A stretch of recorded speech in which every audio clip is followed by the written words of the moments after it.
자, 타입스크립트.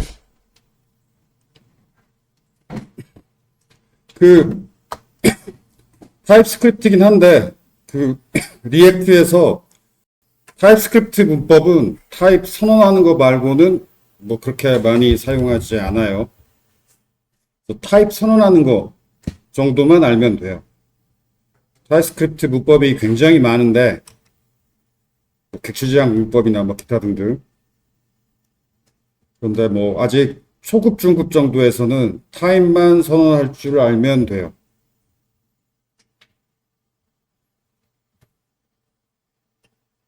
먼저 타입스크립트를 바로 실행할 수 있으려면은 그냥 노드.js가 최근에 한 두세 달 전에 노드.js에서 바로 타입스크립트를 실행할 수 있다고 한 두세 달 전에 발표된 것 같아요. 그런데 릴리즈 노트 읽어보니까 아직 문법을 다 충분히 지원하지는 않는데, 아무튼 뭐 워낙 프론트엔드 기술은 발전 속도, 버저업 속도가 빨라서, 아무튼 뭐 나온 지 얼마 안 된 기능은 안정화가 덜 됐을 테니까 한 1년 정도, 좀 1년 가까이 좀 지나 봐야 되겠죠. 그래서 여전히 조만간 노드.js가 타입스크립트를 지원할 것 같긴 하지만 아직은 나온 지 얼마 안 돼서 불충분하니까 그냥 TS 노드, 노드.js를 좀 확장한 거죠. 타입스크립트를 이렇게 변환해서 실행할 수 있도록, 그걸 자동화하도록 확장된 패키지라고 보면 되겠죠. 자, 이렇게 설치해야 타입스크립트 언어를 노드.js에서 실행해 볼 수 있겠고,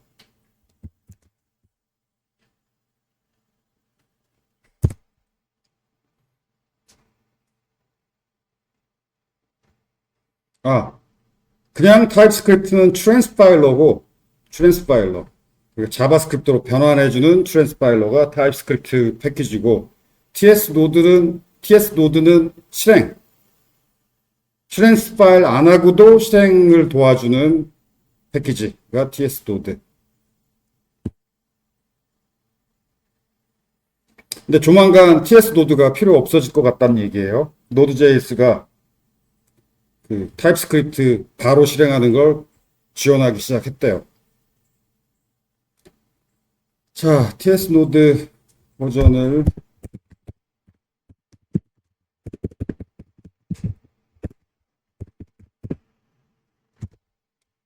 확인해 보고, 뭐 우리가 어차피 타입스크립트 문법, 고급 문법까지 사용 안 할 거라서 버전은 사실 꼭 최신 버전일 필요 없어요. 타입스크립트 프로젝트를 만듭시다. 뭐 간단한 타입스크립트 예제 실행을 보기 위해서.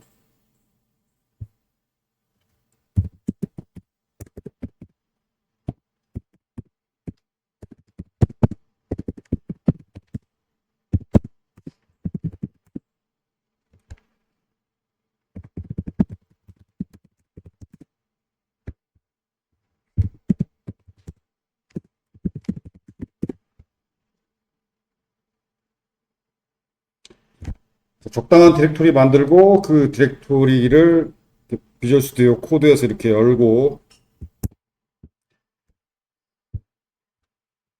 그다음에 뭐 이거 알죠? 패키지.json 만들어야 되고, 또 이 명령을 하면 타입스크립트 설정 파일이 만들어져요.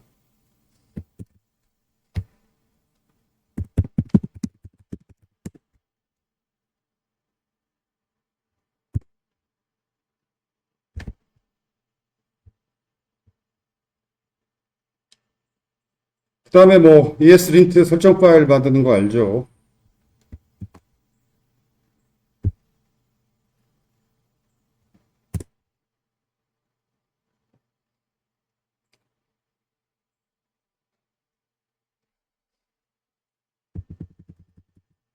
뭐 자바스크립트 골라주면 되겠고, check syntax and find problems 들어가면 되고, 모듈 문법, 당연히 자바스크립트 모듈 문법을 사용해야지. 프론트엔드 개발할 거니까.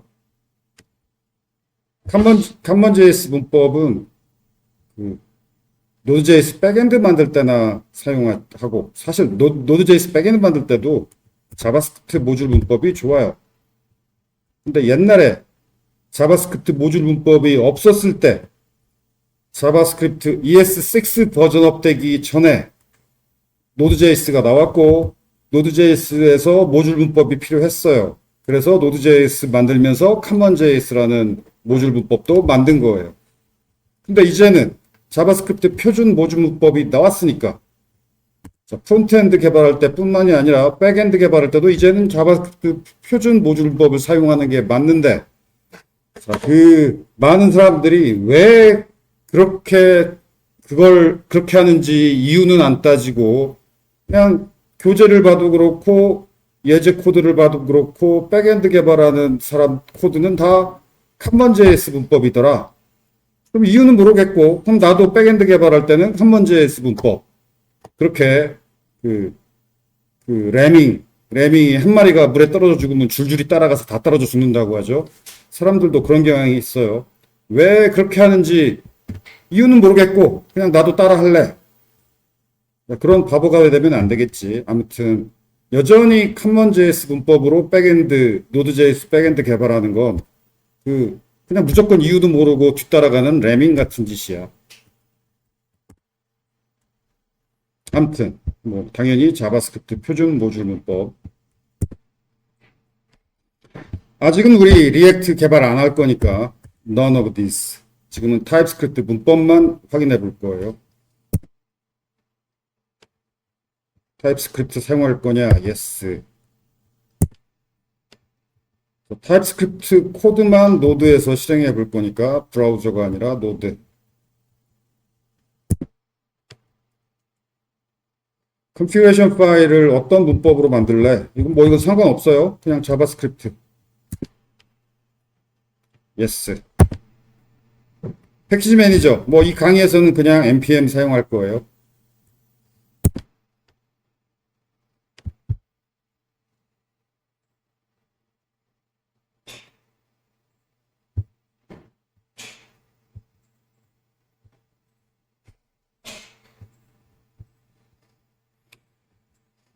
오케이. 변수 선언. 여기 뒤에 타입을 선언해 주는 거 말고는 달라진 게 없지. 이 타입 선언. 자바스크립트와 다른 부분. 자, 콜론하고 타입을 적어 줄 수 있어요. 적어야만 하는 게 아니야. 적어 줄 수 있다는 거지. 안 적어줘도 돼요. 이걸 문법 상위 호환이라고 하는데,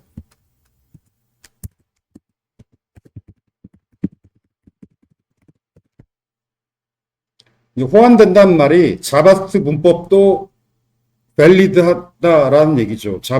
순수한 자바스크립트 문법도 문법 오류 안 난다. 그렇지만 업그레이드된 문법이다. 타입스크립트가 그래요. 타입스크립트의 100% 자바스크립트 문법으로 구현해도 오케이예요. 그렇지만 추가로 타입을 선언해 줄 수도 있다.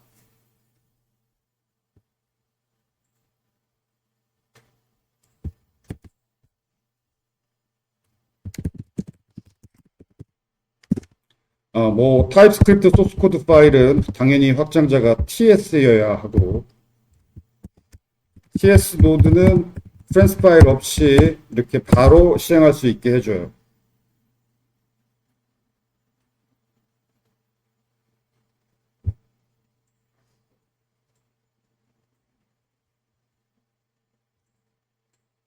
그래서 타입을 선언했기 때문에 이렇게 타입과 일치하지 않는 값을 대입하려고 하면 이제 타입스크립트 문법 오류가 나요.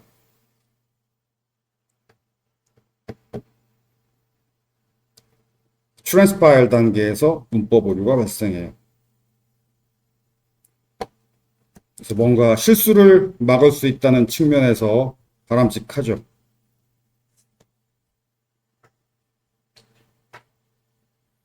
큰 프로젝트를 할 때는 이렇게 엄격한 문법의 언어가 좋아요. 뭔가 실수를 막아줄 수 있으니까. 그리고 간단한 거 빨리 구현할 때는 문법이 느슨하고 관대한 그 스크립트 언어가 좋고, 자바스크립트, 파이썬 이런 언어는 뭐 굉장히 관대한 문법의 스크립트 언어죠. 그래서 파이썬하고 자바스크립트가 큰 프로젝트 하라고 만든 언어가 아니고 간단한 거 구현하라고 만든 스크립트 언어인데 의도치 않게 큰 프로젝트를 하게 됐죠. 그래서 자바스크립트를 엄격한 문법으로 개선한 타입스크립트가 나온 거고. 자, 타입의 종류, 넘버, 스트링, 불린, 그다음에 null, undefined도 타입이에요. null이 값이자 타입이고 undefined도 타입이에요. void, 이건 함수의 리턴 타입이 없다. 리턴 값이 없다는 타입, void. 그다음에 any, 이건 자바스크립트 문법하고 호환되는 타입이 any죠. 아무거나 다 대입할 수 있다. 그래서 any라는 타입을 선언할 바에는 그냥 자바스크립트로 구현하면 되지.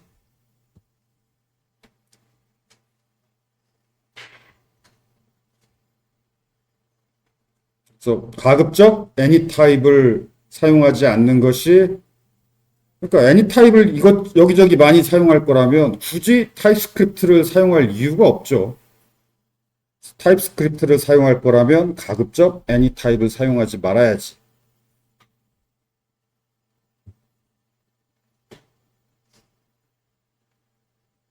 자, 배열. 뭐 어렵지 않죠? 더 설명할 필요 없겠고, 배열 타입. 그 다음에 2차원 배열 타입. 이것도 어려울 게 없고.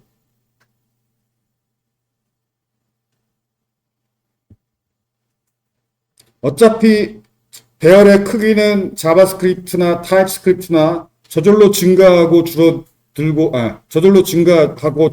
하기 때문에, 줄어드는 건 저절로는 아니고 삭제하면 줄어들죠. 그렇기 때문에 여기 안에다가 배열의 원소의 수를 타입에다 적어주는 건 아무 의미 없죠. 안 적어줘요. 어차피 늘어났다 줄어들었다 할 수 있으니까.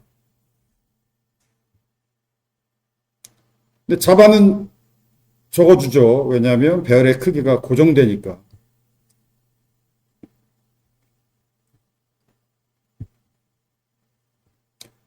자, 객체 타입. 객체 생성하는 문법하고 유사하지만 이건 노란색은 객체 값이고 여기 연두색은 객체 타입이죠.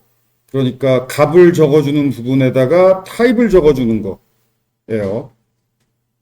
그렇게 해서 만들어진 person, 이걸 타입 alias, 타입 별명이라고 불러요. 그래서 타입을 적어줄 때 객체 타입은 이 연두색, 이게 객체 타입이야. 그래서 객체 타입을 적는 것은 바로 저건데 너무 길잖아. 저 긴 타입을 매번 적기 귀찮잖아. 그래서 이 객체 타입에다가 별명을 하나 선언하는 문법이에요. 자, 앞으로 요런 타입을 선언할 때 너무 길어서 귀찮으니까 person이라는 별명을 대신 사용하겠다. 즉 타입 별명, 줄여서 타입명, person 타입명을 사용하겠다라는 의미의 문법이에요.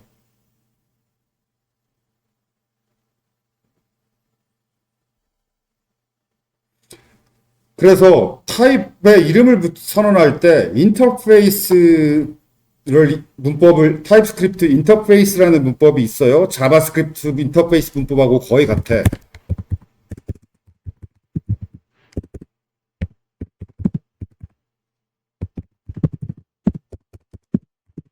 자바스크립트는 자바 인터페이스 문법하고 거의 유사해요. 거의 같은 개념이에요. 그래서 타입명을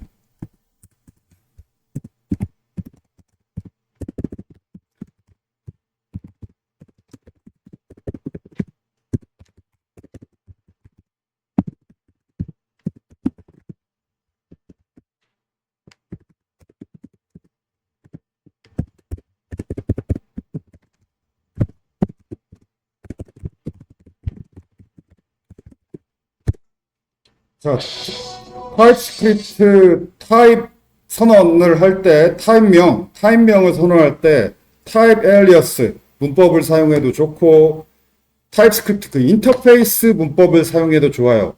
인터페이스 문법은 자바 인터페이스 문법과 유사한 거예요. 이건 사람의 취향에 따라, 왜냐하면 1번만으로도 1번 문법으로도 가능하고 2번 문법으로도 가능해요. 그래서 이건 취향의 문제예요. 어떤 문법을 즐겨 사용할 거냐. 근데 나는 내 취향은 객체지향, 클래스도 선언하고 뭐 객체지향 그 클래스랄지 객체지향 구조를 만들 때는 자바처럼 인터페이스 문법을 나는 선호해요. 인터페이스 문법이 바로 그 객체지향, 뭐 다양성 이런 걸 지원하는 문법이니까. 근데 그 객체지향, 뭐 클래스, 뭐 객체지향 그런 거 활용 안 하고 그냥 펑셔널, 리액트처럼 펑셔널 프로그래밍 할 때는 나는 그냥 타입 에일리어스 문법을 사용해요. 그런데 그건 취향이야. 어떤 리액트 개발자는 타입 에일리어스 문법 사용 안 하고 인터페이스 문법만 선호하는 그 리액트 그 개발자도 있어요. 많아요. 그냥 자기 취향이에요.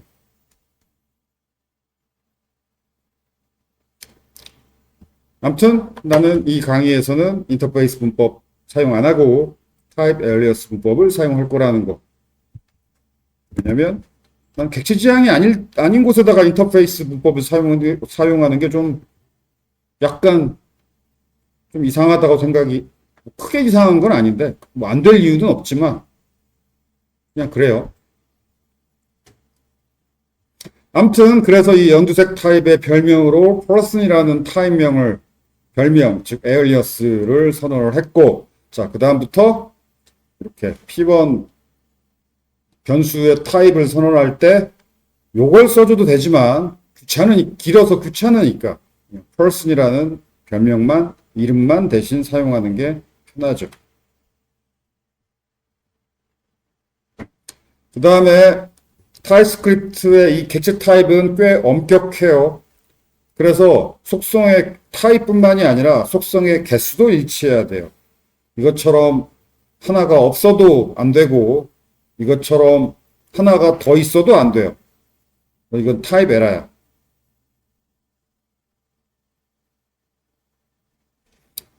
이런 부분에 에러 나라고 타입스크립트를 사용하는 거예요. 그래서 이렇게 에러 나는 게 불편하면은 그러면 자바스크립트 쓰면 돼.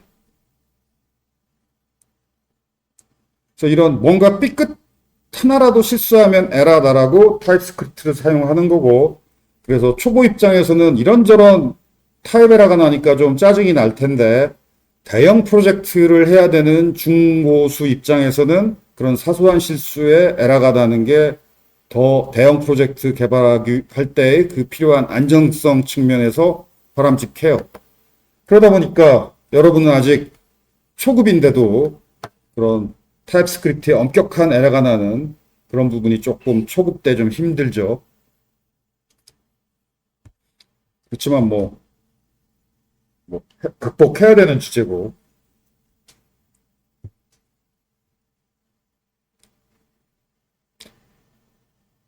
자, 객체 속성명, 속성값의 타입, 속성의 개수도 다 일치해야 된다.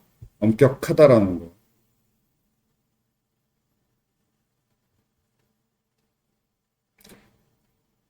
그 다음에 생략 가능한 속성을 선언해 줄 수 있고, 그 속성명 옆에 끝에 물음표를 붙이면 돼요. 그러면 이 속성은 속성 값이 없어도 에러가 아니다. 생략 가능한 옵셔널 프로퍼티다.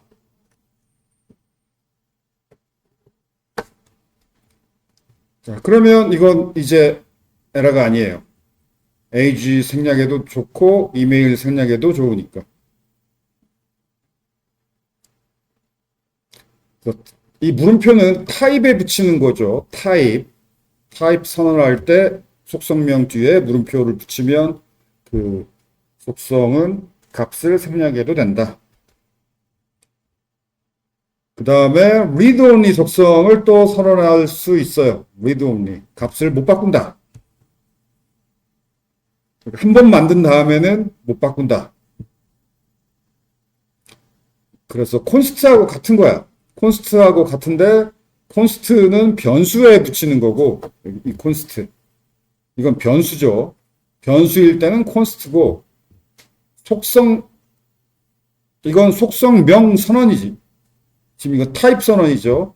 객체 타입 선언을 할 때 이 속성이 read only다. 여기는 read only 콘스트가 아니고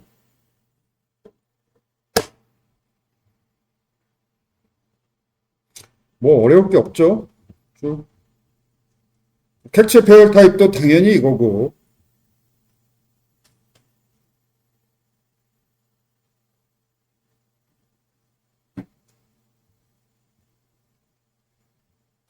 함수 선언.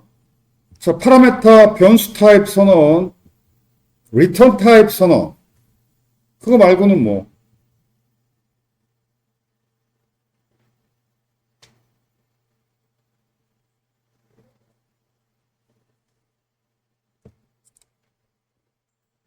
그렇게 add 함수를 호출하면 number가 리턴 될 테니까 이 result 변수의 타입도 number. result 변수의 타입이죠. 뭐 어려울 게 없고 화살표 함수 문법도 뭐 타입 선언은 마찬가지. 파라메타 변수 타입, 리턴 값 타입.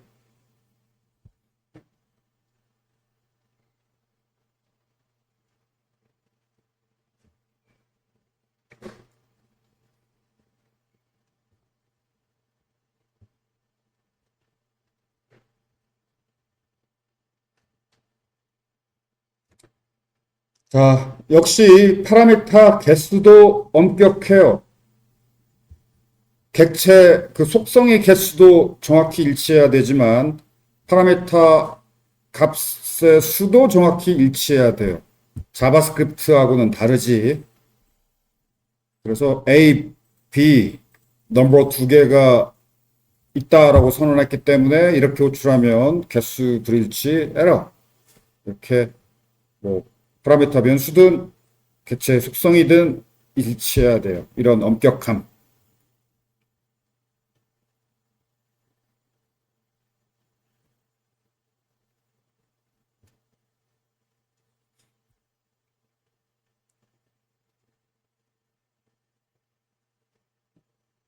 뭐 에러 메시지 보면 바로 보이죠. 그 에러 메시지를 주의해서 처음에 잘 의미를 모르더라도 봐둬야 돼요. 여기 expected to argument 파라메타 값을 argument라고도 얘기해요. argument expected to argument what got one 두 개가 기대됐는데 하나뿐이다.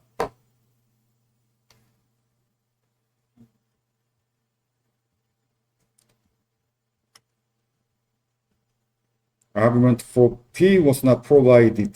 그렇죠. 이해되는 문구죠. 에러 메시지 주의 깊게 꼼꼼히 읽어보기 바라고 잘 이해 안 되는 문장이 있으면 요즘은 다 뭐 인공지능도 그렇고 번역도 해주니까 번역해가면서 보기 바래요.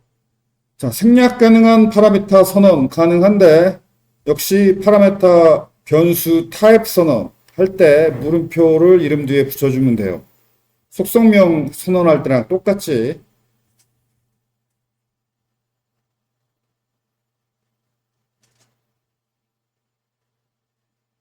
그래서 B는 생략 가능한 파라미터가 되고 그러면 B를 생략했을 때 어떻게 되느냐 undefined가 돼요.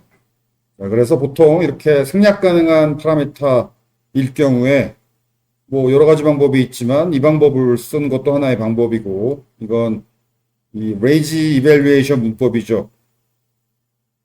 그래서 B가 undefined일 경우에는 이 연두색 익스프레션의 표현식의 결과값이 0이죠. 오른쪽 0. undefined가 아니면 B의 값이 이 익스프레션의 값이고 이게 레이지 이밸류에이션 문법이죠.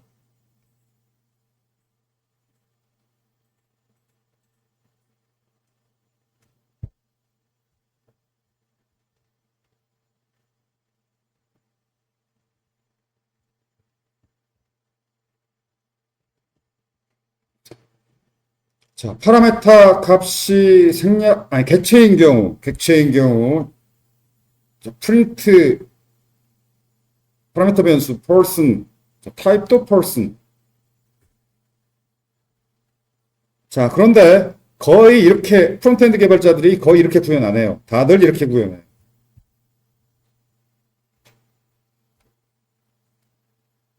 이 person이라는 객체 변수 대신 구조분해 할당 문법을 적용해서 이렇게 구조분해 할당이죠. 전달되어 오는 person 객체를 분해해서 그 name 속성하고 age 속성을 여기에 대입해라. 분해해서 대입 속성값을 객체를 분해해서 객체의 속성값을 각각의 그 변수에 대입해라. 속성명과 변수명이 일치하는 것만 이렇게 대입이 되죠. 구조분해 할당 문법. 그래서 리액트 예제를 보면 거의 이렇게 구조분해 할당 문법을 써서 선언하지 이렇게 선언하는 예제 코드를 찾아보기가 힘들어요.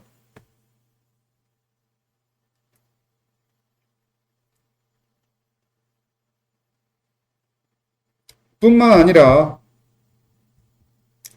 이 person 타입을 여기저기 사용한다 라고 할 때는 이렇게 별명 에얼리어스를 선언하지만 이 타입을 여기저기 사용 안 하고 딱 여기서만 사용한다.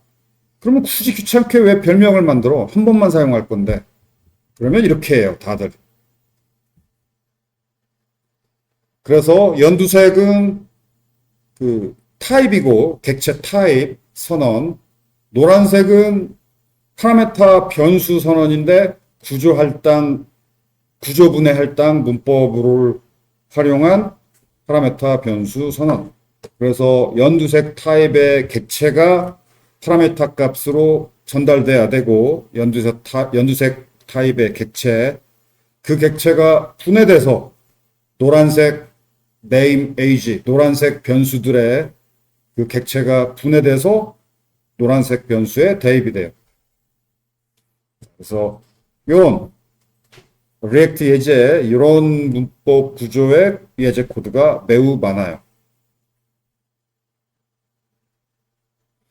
그래서 여러분이 초급 수준을 빨리 넘어가려면은 이런 코드를 봤을 때 그냥 이렇게 하나보다 하고 넘어가지 말고 이게 문법적으로 이건 뭔지 좀 자세히 분석을 해봐야 돼요. 더군다나 잘 모르겠다 하면 요즘은 AI한테 이 코드 붙여놓고 이 부분이 뭐냐고 물어보면 AI가 설명해 주잖아. 이 부분 문법이 뭐야? 라고 물어보면 다 알려줘요. 그래서 공부하다가 좀 모르거나 좀 이해 안 가는 건 AI한테 막 물어봐. 그렇게 마구마구 물어봐서 그 무료 한계를 다 소진해서 유료 서비스까지 그 결제해가면서 써야 된다. 그거 매우 돈 남는 거예요. 왜냐하면 그렇게 열심히 옆에서 하나하나 가르쳐주는 선생이 월 1, 2만 원밖에 안 되잖아. 그 옆에서 열심히 자세히 가르쳐주는 개인 지도교사가 월 1, 2만 원이면 싼 거야. 그래서 열심히 공부하기 바라고 공부하다가 좀 이해 안 가고 좀 아리까리한 것들은 다 인공지능한테 물어보고 그래서 인공지능을 월 유료 결제까지 해가면서 사용하길 바래요. 앞으로 경쟁력은 누가 인공지능을 더 잘 사용하냐. 앞으로 개발자의 경쟁력은. 워낙 인공지능이 똑똑하고 코딩도 잘하고 그러기 때문에 그리고 한 10년 지나면 어마어마해지겠지, 능력이. 그래서 여담이지만 여러분이 인공지능 때문에 공부하기 편해졌는데 구현시험 보기도 편해졌죠. 그런데 반대로 취업은 어려워졌어요. 한 인공지능이 나오기 전 3, 4년 전에 비해서 요즘 취업은 굉장히 좁아졌는데 왜냐면은 초급 개발자가 옛날만큼은 안 필요해. 옛날에는 내가 중고급 개발자인데 아주 단순 작업들 많이 있거든. 그런 거에 시간 뺏기기 싫으니까 초급 신입사원들 많이 뽑아서 단순 작업은 좀 설명해주고 이렇게 해라 알려주면서 시켜요. 그런데 요즘은 인공지능 때문에 그럴 필요가 없었어. 그냥 인공지능한테 내가 시켜가면서 일을 해도 돼. 초급 개발자한테 일 시키느니 인공지능한테 시키는 게 더 편해. 그래서 초급들의 설 자리가 줄어들었고 오히려 중고급 개발자들은 더 좋아졌어요. 옛날에는 5명 팀이라면 초급 한 둘, 셋, 그다음에 중고급 둘, 뭐 이 정도로 팀을 이루어서 일을 했어야 적절했는데 요즘은 초급이 1명 정도면 돼. 왜냐면 중고급이 초급 신입 대신 인공지능이랑 일해도 되니까. 인공지능이 초급만큼 일을 하니까. 그래서 인공지능이 아직 부족하다는 건 중고급이 아직 중고급급이 아니라는 거지. 초급급은 충분히 돼요.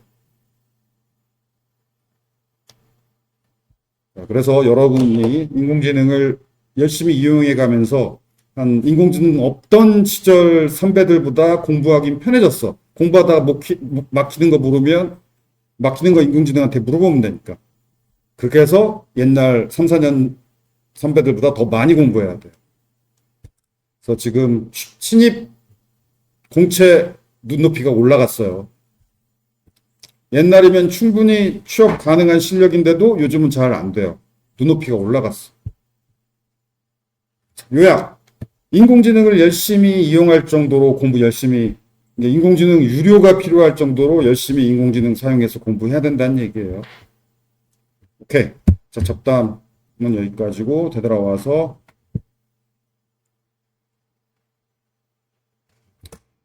이 부분은 쉽고, 그쵸? 그냥 파라미터 타입, 리턴 타입을 선언한 거죠. 이 부분이 타입 문법 중에서 어려운 부분이에요. 이 노란색 부분이 함수의 타입이야. 그래서 함수의 타입은 저렇게 화살표 함수 문법으로 선언을 하는데, 화살표 함수 왼쪽에 파라미터 변수 타입을 적어주고, 화살표 오른쪽에 리턴 값의 타입만 딱 적어주고 끝나면 이게 즉 이 노란색이 함수의 타입이에요. 그러면 이 하늘색 카르크 변수는 변수인데 이 변수의 타입이 함수 타입이야. 함수를 대입할 수 있는 변수죠.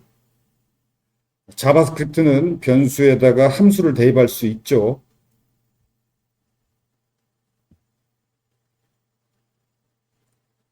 그래서 add라는 함수를 대입하면 자, 타입이 호환되죠. 같은 타입이죠.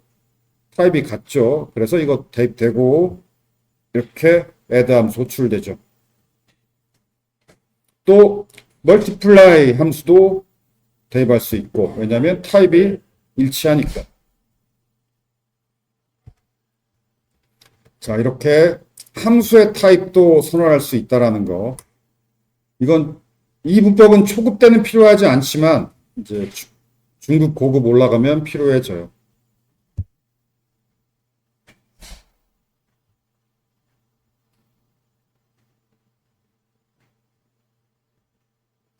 자, 이렇게 중고급 때 함수 타입이 중고급 때 필요한데 이런 식으로 필요하죠.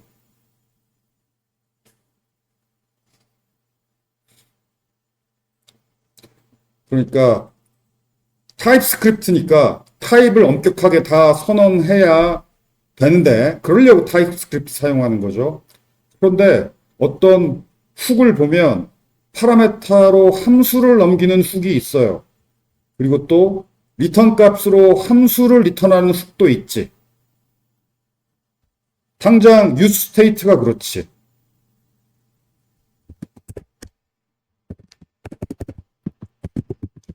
뭐 이건 리액트 좀 공부한 사람만 알아둘 수 있는 얘기긴 하지만 자, 이거 useState 이 훅의 리턴 값의 타입이 뭐냐라는 걸 적어야 될 때가 있어요. 언제? 내가 커스텀 훅을 개발할 때. 적을 수 있겠어요? 이거야. 타입이 일단 이게 사실은 뭐 이건 여담이에요. 아직 그 리액트 공부 안 하는 사람은 못 알아듣는 얘기지. 이게 이거하고 같아요. useState가 제네릭 타입이야. 그래서 이거하고 같아요. 그래서 이 경우에는 자, 이 배열이고 리턴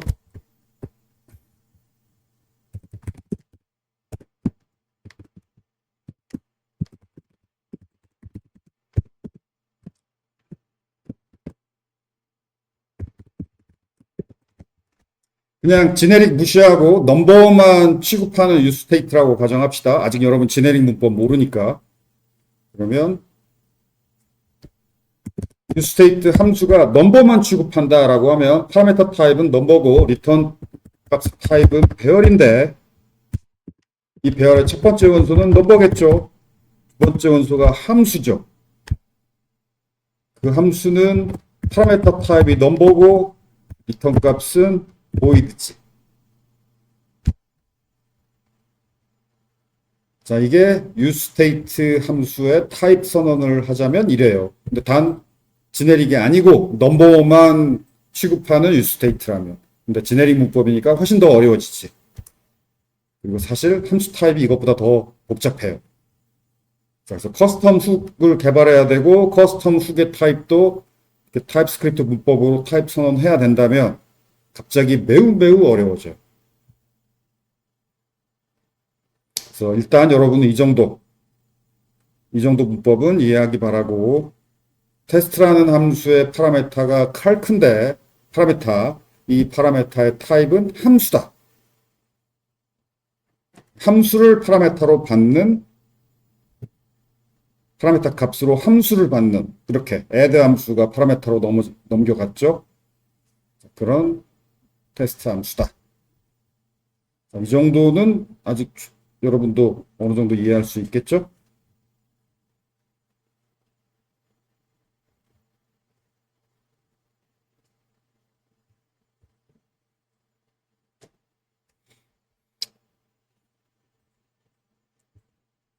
오케이. 그 다음 any. any는 타입 선언하는 것과 똑같아요. 그래서 여러분이 타입스크립트로 구현을 하긴 하는데 아직 타입 선언 이거 모르겠다. 그럼 일단 any라고 하고 넘어가면 돼. 나중에 이해가 되면 자세한 타입을 선언하긴 할 텐데 일단 지금은 자세한 타입 선언이 너무 힘들어. 그럼 일단 이렇게 자세한 타입을 적어주기 힘들면 일단 any라고 하고 넘어가고 나중에 시간 날 때 자세한 타입을 여기다가 바꿔주면 되죠. 그런 정도로 any를 쓰는 게 좋지. 가급적 any는 안 쓰는 게 좋죠. 타입스크립트를 쓰는 의미가 없지.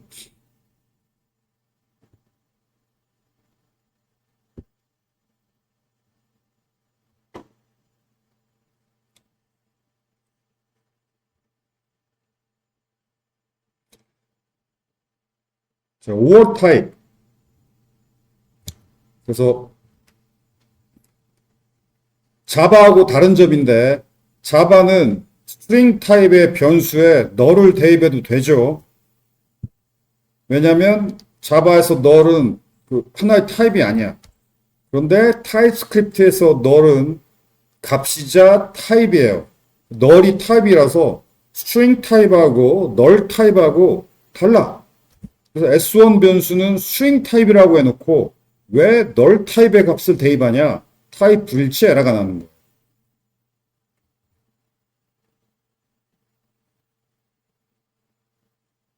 자바하고 좀 다른 점이죠. 어떻게 보면 타입만큼은 자바보다 타입스크립트가 더 엄격해. 자바보다도. 자, 그래서 널 가능한 변수를 선언하려면은 이렇게 or를 써야 돼요. 스트링이거나 or 널이거나 타입이 그렇다.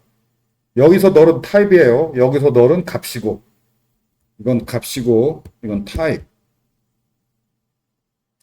그러면 스트링 타입이거나 or null 타입이거나 라고 했으니까 스트링 값을 대입해도 오케이고 null 값을 대입해도 오케이고.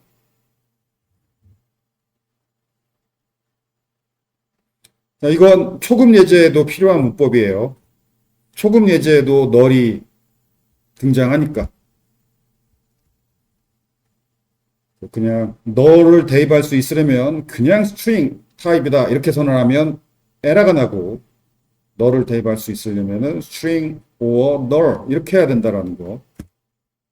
이거 꼭 기억하기 바라고, 우리 강의 예제에도 이 문법이 등장해요.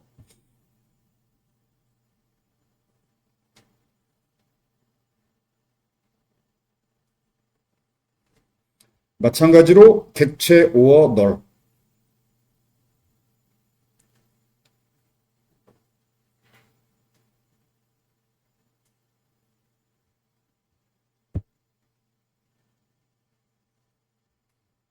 자, 지금까지 쭉 설명만 했는데, 자, 여러분이 실행도 해보고, 잘 이해 안 가는 부분,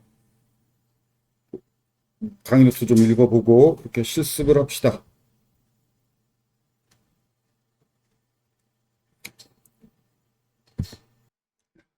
그 다음, 옵셔널 체이닝 오퍼레이터.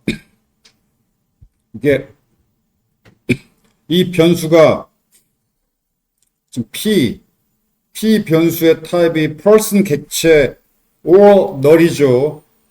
그럴 경우에 타입스크립트가 또 엄격하게 또 그 체크하는 부분이 있는데,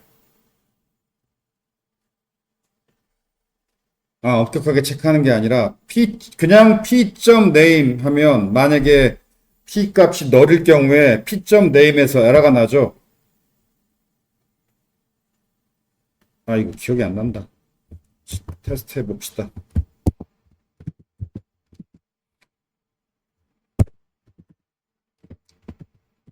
그치, 맞아. 여기 이렇게 하면 에러가 나요. 맞아. 에러가 나죠. 여기 물음표 점에 빼고 그냥 점 하면 에러가 나요. 타입스크립트가 엄격해서 그 널 가능한, 이게 p 값이 널 가능하다면 그냥 점 붙이면 에러 나요. 무슨 에러가 나냐면 p is possibly null. 그래서 컴파일 문법 오류가 나요. 그래서 null 값일 수 있다면 그냥 점 하면 안 돼요. 이게 null safety, null 안정성 때문에 더, 아까 얘기했지만 자바보다도 타입스크립트가 좀 더 엄격한 문법의 언어인데, 왜냐하면 자바보다 나온 지가 더 뒤에 나왔으니까 자바보다도 좀 더 엄격해요. 큰 프로젝트 하기에는 엄격한 문법이 불편하지만 더 좋은 거예요. 초보한테는 불편하지만 큰 프로젝트 해야 되는 고수한테는 엄격한 문법 언어가 좋아. 그래서 리액트 하려면 타입스크립트 해야 된다라는 말이 그래서 나오는 거예요. 그래서 여기 p 값이 널 가능하다면 자바하고는 달리 자바는 널 가능한 변수에다가 그냥 p 점 뭐뭐뭐 해도 되죠. 그러면 실행하다 실행 오류가 나지, 자바는. 그게 안 좋은 거예요. 컴파일 오류가 나는 게 엄격하고 좋은 언어예요. 엄격한 좋은 언어. 그래서 이 P가 널 가능하다면 타입스크립트는 여기서 문법 오류가 나요. 이렇게 P is possibly null이라고. 그래서 이게 null일 수 있다는 걸 네가 알고 구현해라 라는 의미죠. 그래서 null 가능한 경우에는 그냥 p.name 하면 안 되고 p 물음표.name 이렇게 해야 돼요. 물음표점. 이 물음표점을 옵셔널 트레이닝 오퍼레이터라고 불러요.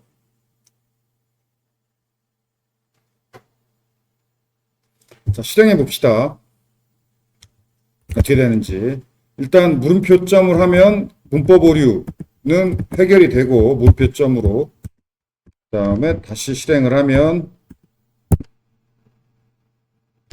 첫 번째 건 undefined, 즉 값이 없는 거죠. 두 번째 건 인걱정이라고 출력이 되죠. 즉 첫 번째 건, 자 이제 자바라면은 만약에 P가 널일 때 여기서 null exception, null 에러가 났을 거예요. 자바라면. 근데 타입스크립트는 자 물음표점을 했기 때문에 그냥 P가 널이면 이 값이 그냥 undefined예요. 에러는 아니야. 그리고 여기는 P가 널이 아니니까 인걱정이라고 출력이 되고. 자 이렇게 컴파일 에러가 나든지 컴파일 에러가 안 난다면은 널 관련 런타임 에러가 안 나든지 이 타입스크립트 문법이 조금 더 알아야 되긴 하지만 이게 더 좋은 문법이죠.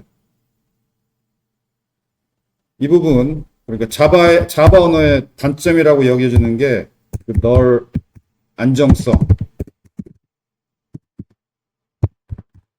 널 세이프티가 없다. 그래서 널 익셉션 오류가 많이 난다.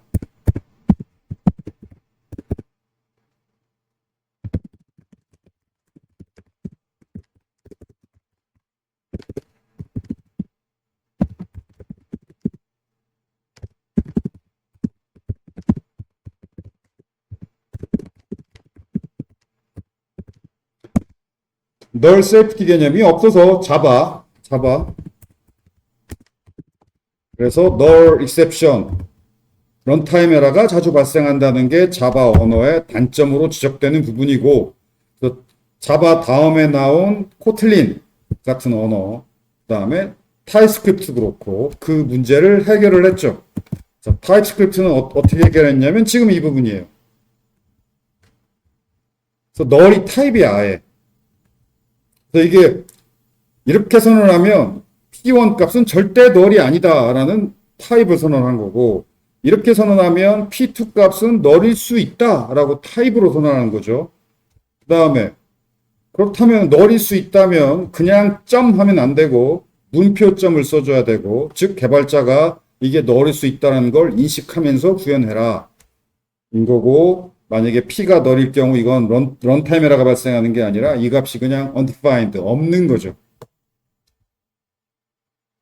이 방식이 바람직하죠.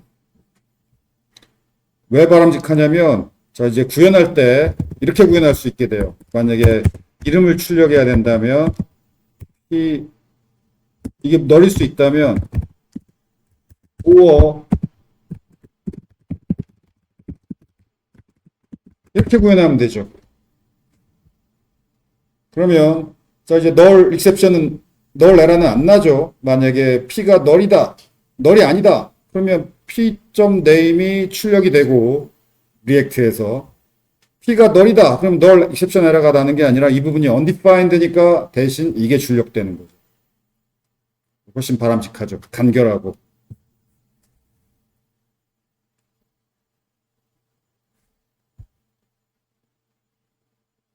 오케이.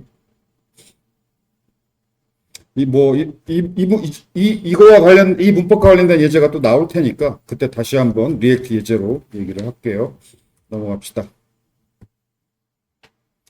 그 다음에 이건 참고, 제네릭 타입이에요. 아까 말했듯이 여러분이 훅을 개발할 때쯤 되면, use state 같은 훅 개발할 때쯤 되면 제네릭 타입을 선언할 수밖에 없어요. 왜냐면, 자, 예를 들어 create array, 이건 훅은 아니고 그냥 유용한 함수인데 이 사이즈만큼 배열을 생성하고 거기에 이 초기값을 채워서 리턴해주는 함수야. 자, 자바스크립트에 이런 기능의 함수가 없잖아. 그래서 자바스크립트에서 예를 들어서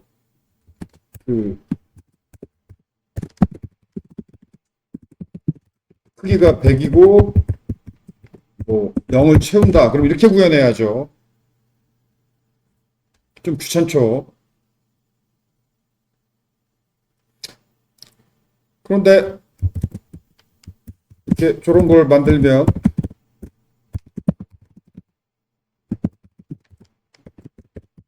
그게 그거네. 타이핑한 양. 아무튼 이런 것이 있으면 또 편하죠. 아, 이쯤 돼야 귀찮겠다. 만약에 2차원 배열을 만든다라고 하면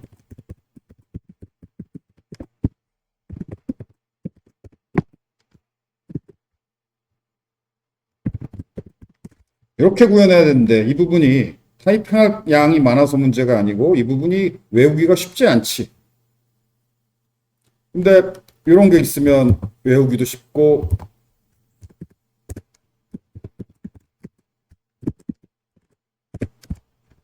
이런 거 있으면 이런 거 만들어 놓으면 이렇게 구현하는 것보다는 훨씬 가독성이 좋고 편하죠. 그러니까 이렇게 하면 사이즈 100 0으로 채우고 이렇게 하면 사이즈 100 자, 값은 이게 함수니까 이 함수를 호출해서 그 함수의 리턴 값을 채우고 이런 거 만들어주면 이런 게 이제 자신만의 라이브러리 만들 때 이런 거 필요하죠.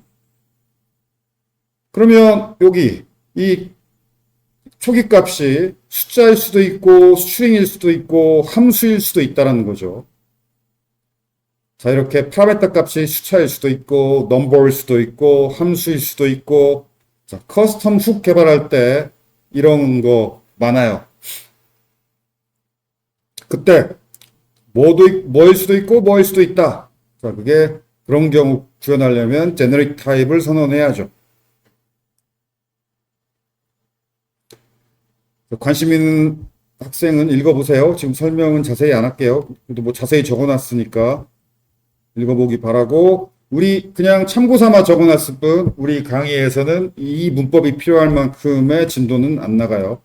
관심 있는 학생만 읽어보기 바래요. 다음 주 수요일 구현시험이죠. 뭐 이렇게 이런 유형의 문제가 나와요. 뭐 이런 식으로.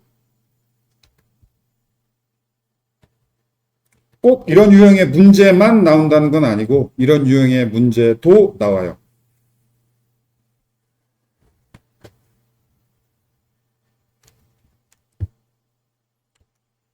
오케이. 자, 드디어 리액트로 넘어가서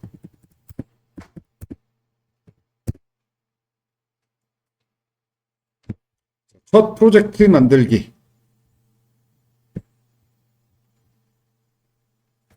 자, npm create.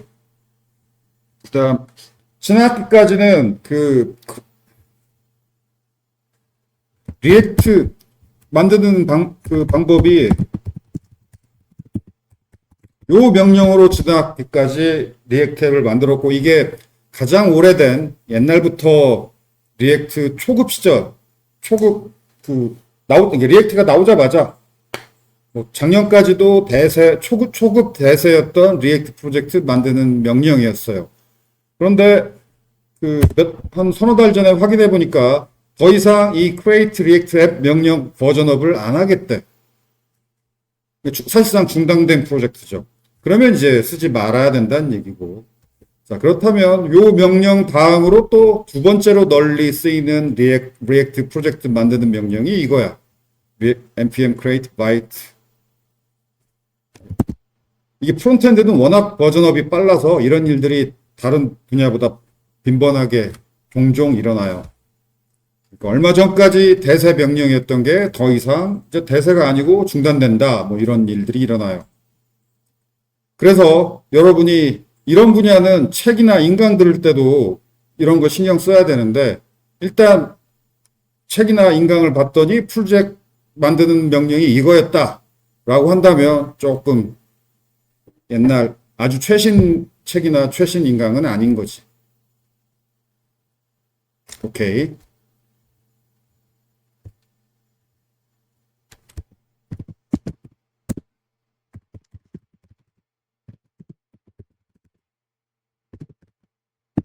그 다음에 latest 매번 입력하기 귀찮죠. latest를 줄여서 x라고만 입력해도 돼요. 골뱅이 latest 대신 골뱅이 x라고만 해도 돼요.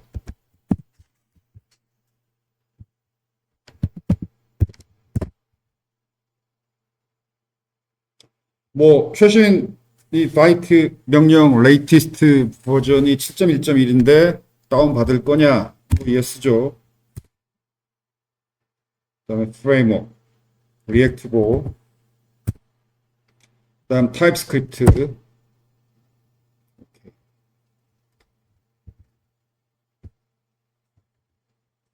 이거 타입스크립트 플러스 SWC, 이게 첫 번째 타입스크립트는 타입스크립트 공식 트랜스파일러고, 두 번째 타입스크립트 플러스 SWC는 공식은 아니고 오픈소스 유명한 프로젝트 트랜스파일러인데, 두 번째 게 빨라요. 왜 빠르냐면은 이건 러스트로 구현했고, 그래서 기계어 코드로 만들어진 실행 파일로 즉 기계어 코드니까 빠르지. 근데 첫 번째 타입스크립트 트랜스파일러 이 공식 그 트랜스파일러. 이건 그 타입스크립트로 구현됐대. 인터프리터 방식의 언어라서 아무래도 기계 코드 실행 파일보단 느리지. 그렇지만 초급 시절에는 첫 번째 게 좋은데, 왜냐하면은 공식 트랜스파일러가 문법 오류를 할지 이런 게 좀 더 자세해. 그래서 문법에 익숙해지기 전까지는 좀 느리더라도 첫 번째 타입스크립트 트랜스파일러가 좋고, 이제 고수가 되면 문법 오류 같은 건 에러 메시지 잘 안 봐도 익숙하고, 또 고수가 되면 소스 코드도 양이 많겠지. 그럴 때는 두 번째 게 좋겠죠. 타입스크립트 플러스 SWC. 오케이, 이렇게 프로젝트를 만들고 프로젝트 디렉토리로 들어가서 cdex01 프로젝트 디렉토리를 vs 코드에서 열고 코드 -r 점 하면 열리죠. 그 다음에 라이브러리를 설치하고 npm 인스톨인데 인스톨 대신 i만 써줘도 돼요. npm i.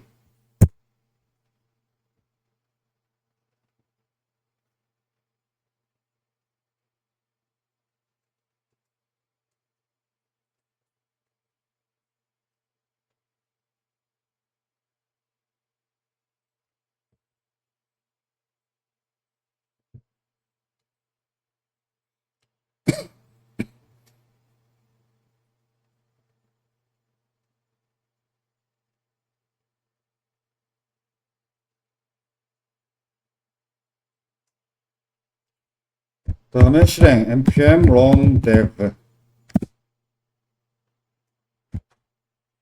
하고 이 URL을 컨트롤 클릭하면 자, 이렇게 뜨죠.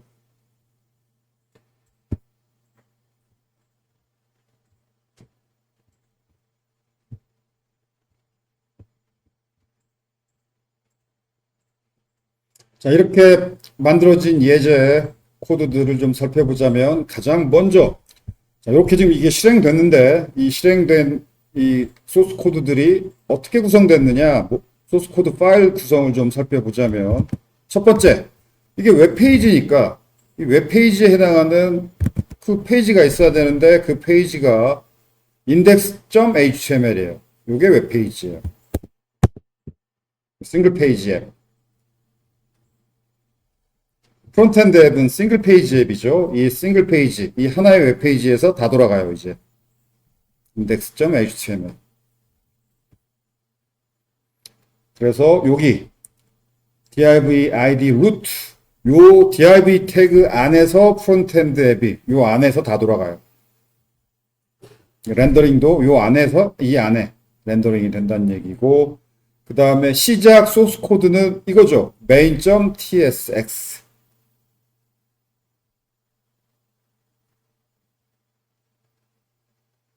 싱글 페이지 앱, 리액트 앱을 포함해서 그 프론트엔드 앱들은 대부분 싱글 페이지 앱이에요. 대부분 그렇다는 얘기지 아닌 경우도 요즘은 있어요. 근데 뭐 초급 수준에서는 싱글 페이지 앱이고, 이제 싱글 페이지 앱이 아닌 프론트엔드 앱을 만들려면은 이제 중고급으로 올라가야죠. 중고급 기술이야. 아무튼 초급 수준에서 프론트엔드 앱은 싱글 페이지 앱 하나의 웹페이지 내에서 모두 다 실행이 된다는 뜻이고, 그 웹페이지를 벗어나면 프론트엔드 앱은 종료돼요. 그 하나의 웹페이지에 해당하는 파일이 index.html이고, 요 div id root 이 태그 내부에서 프론트엔드 앱이 실행이 돼요. 실행이 된단 말은 렌더링 된단 말이고, 즉 출력된다는 얘기죠. 그 다음에 소스 코드의 시작은 요거 main.tsx. 그 다음으로 main.tsx를 열어보면 이렇게 생겼어요. 이게 소스 코드 시작이죠. 임포트, 필요한 리액트 기능을 임포트 한 거고, 이건 앱 리액트 컴포넌트를 임포트 한 거고, 사실 main.tsx 이 파일에 어떤 기능을 구현할 일은 거의 없고, 이 파일은 거의 수정 할 일이 거의 없고, 리액트 프론트엔드 구현할 때 앱 컴포넌트부터 이제 구현을 시작하게 돼요. 이 파일을 수정할 일은 거의 없어요. 그래서 임포트 다음으로 이것저것 임포트한 다음으로 그 다음 실행되는 코드가 이건데 요 코드인데 요 코드의 의미를 개략적으로만 알고 있으면 되는데 document.getElementById 이건 그 표준 자바스크립트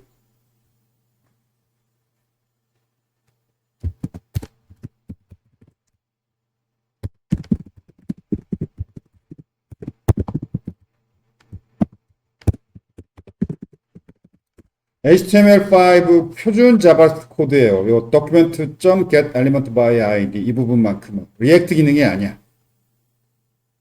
웹 표준 HTML5 웹 표준 자바 코드고 이 코드의 의미가 요 id가 루트인 div 태그를 현재 페이지에서 이 다큐멘트가 현재 페이지예요.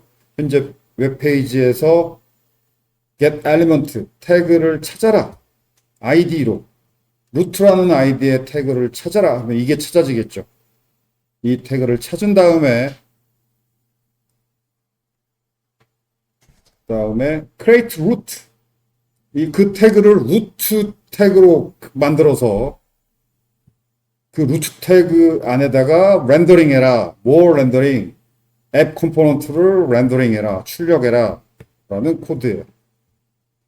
아까 말했듯이 프론트엔드 앱은 요 index.html 파일에 요 태그에 렌더링이 되는데 바로 그 코드예요. 요 태그에 앱 컴포넌트를 렌더링 해라 라는 코드. 이거 수정할 일은 거의 없어요. 그냥 의미가 그렇구나 정도만 이해하면 돼요. 그 다음에 여기 빨간색 느낌표 이것도 타입스크립트 언어 문법인데 뭐 꼭 알 필요는 없고 참고 삼아 들어둬라라는 얘기예요. 학습 목표는 참고라고 적혀 있는 건 이 수업의 학습 목표는 아니다. 그냥 참고 삼아 알아둬라 정도의 의미예요. 이 타입스크립트니까 타입이 엄격한데 이 get element by id가 너를 리턴할 수도 있어요. 그런데 타입만 보면 타입이 그래요. 타입이 보면 너를 리턴할 수도 있는데 이 경우는 절대 너를 리턴할 리 없다. 라고 개발자가 컴파일러한테 알려주는 거야. 이 값 절대 널이 아니야. 그러니까 안심하고 컴파일해. 널이 아닌 것처럼 컴파일해. 라고 알려주는 거예요. 그러면 절대 널이 아니다라는 의미는 뭐냐면 이 현재 페이지에서 get element by root id가 루트인 태그를 찾는 게 절대 실패할 리 없다. 못 찾으면 널이니까. 못 찾을 리가 없어. 라고 개발자가 알려주는 거죠. 이 페이지에 확실히 이 태그가 있어. 라고.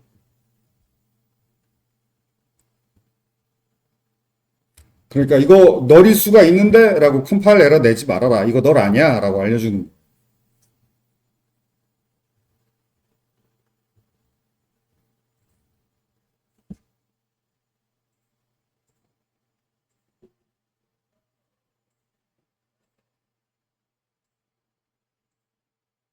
말 나온 김에 조금 더 하자면 이것도 참고해요. 조금 더 얘기하긴 하지만 아까 여기 이거 절대 널 아니니까 타입을 내지 마 라는 의미가 무슨 얘기냐면은 요거 있었죠.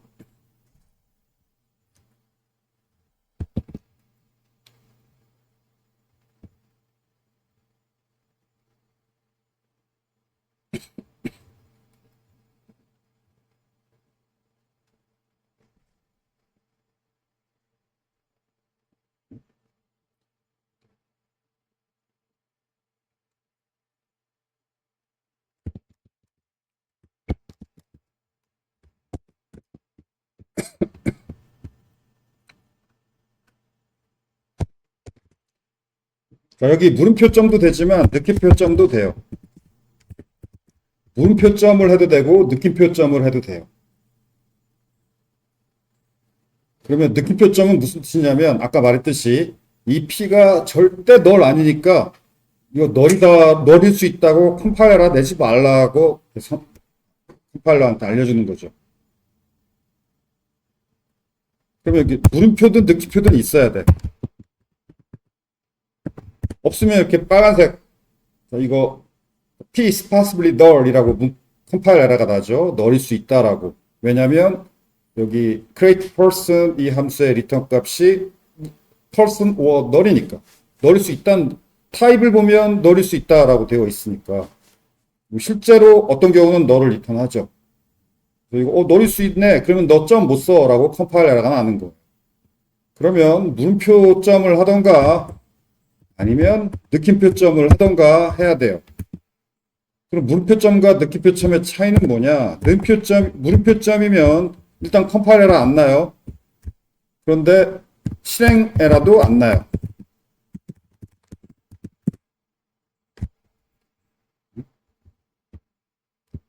TS. 실행 에러 안 나고 널일 경우는 그냥 undefined가 출력됐죠. 여기 undefined. P가 널일 경우. 근데 느낌표점은, 물음표점은 이거 널일 수 있다는 거 다 아는데 널일 경우에는 이 통째로 이 expression 값을 undefined로 해줘라는 게 물음표점이에요.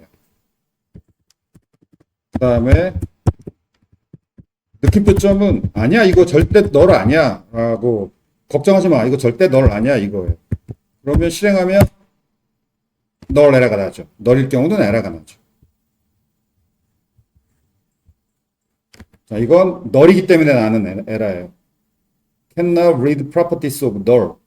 P가 널인데 null.name, name 속성, null에는 name 속성 없다. 라는 에러죠.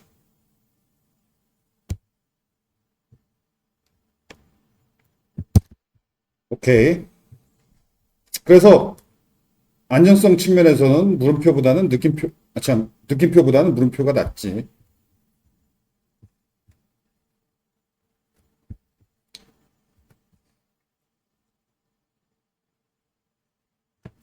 자, app.tsx 수정. 자, 우리가 그래서 구현의 시작은 앱이니까 앱 컴포넌트부터.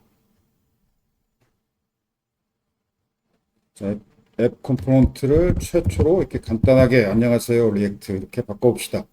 그리고 실행을 하면 이게 저절로 이렇게 바뀌어 있어요. 바로바로 지금 개발서이기 때문에 소스 코드가 바뀌면 바로 이렇게 실행에도 반영이 되는데 서식이 수직 방향으로 한가운데로 가 있죠. 이게 마음에 안 드는데 이게 뭐냐면 main.tsx에 기본으로 여기 index.cxs 서식이 적용되어 있는데 여기에 들어있는 서식 때문에 그래요. 이게 이 서식이 없어야 기본 서식 웹브라우저 기본 서식이 돼요. 그래서 앞으로 지금은 초급인데 남이 구현한 서식 이용하는 건 일단 여러분이 지금은 초급 수준에서 CSS 서식도 여러분이 공부해야 되는데 남이 구현한 서식에 방해받으면 안 되죠. 그래서 당분간 초급 시절에는 이거 주석 처리해서 막아야 돼요. 이걸 이용하고 싶으면 이용해도 되지만 이용할 경우에는 여기에 있는 서식이 무슨 의미인지 다 이해한 다음에 이용해야지.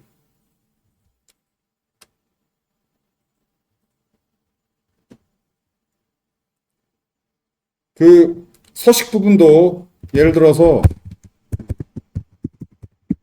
현업에서는 리액트 플러스 테일윈드 서식 라이브러리가 요즘 유행이에요.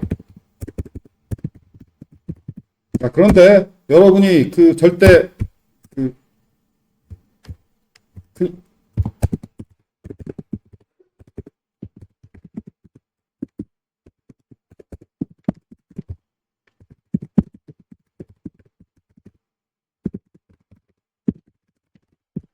자, 테일윈드 서식 라이브러리하고 표준 CSS 서식하고 비교해 보자면 표준 CSS 서식으로는 못 하는데 테일윈드 서식 라이브러리는 할 수 있는 거 그런 거 없어요.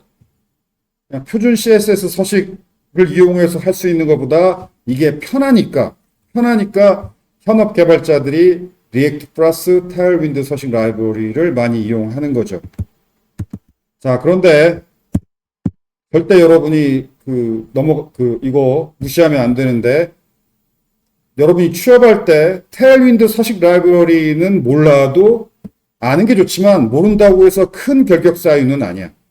그런데 표준 CSS 서식을 모른다? 이건 뭐 말이 안 돼요, 이거. 그래서 인강 같은 거 듣고 인강에서 테일윈드 서식 라이브러리를 이용해서 인강을 하고, 또 알아봤더니 요즘 표준 CSS 서식으로 풀제가는 리액트 개발자 거의 없고 다들 테일윈드 서식 라이브러리를 이용한다. 그 말이 맞긴 맞아요. 그래서 나도 그러면 표준 CSS 서식 모르는데 나도 테일윈드 서식 라이브러리 공부하겠다. 그게 틀려요. 이걸 모르면 안 돼. 표준 CSS 서식을 모르면 안 되는데, 왜 모르면 안 되냐면 나중에 그 자바스크립트, 타입스크립트 코드만 디버깅하는 게 아니라 서식도 디버깅해야 돼. 내가 이렇게 서식을 주려고 하는데 희한하게 이 서식이 중복돼 가지고 내가 원하는 대로 서식이 안 만들어지는 그런 서식 버그도 있어요. 이때 표준 CSS 서식 모르면 디버깅 못 해요. 왜냐하면 웹브라우저 디버깅 창에서 서식 보면서 디버깅 해야 되는데, 웹브라우저 디버깅 창에는 이게 나오지 이게 안 나와. 그래서 표준 CSS 서식을 내가 원하는 모양을 표준 CSS 서식으로 만들 수 있는 공부가 먼저고, 그 다음에 그걸 편하게 테일윈드로는 어떻게 구현하느냐, 이렇게 공부해야지. 표준 CSS 건너뛰면 절대 안 돼요. 왜냐하면 서식 디버깅도 꽤 힘들어.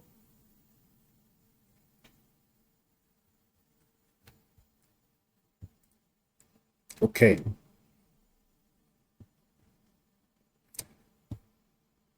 그 다음에 여기서 F12키를 누르면 개발자 창이 열리는데,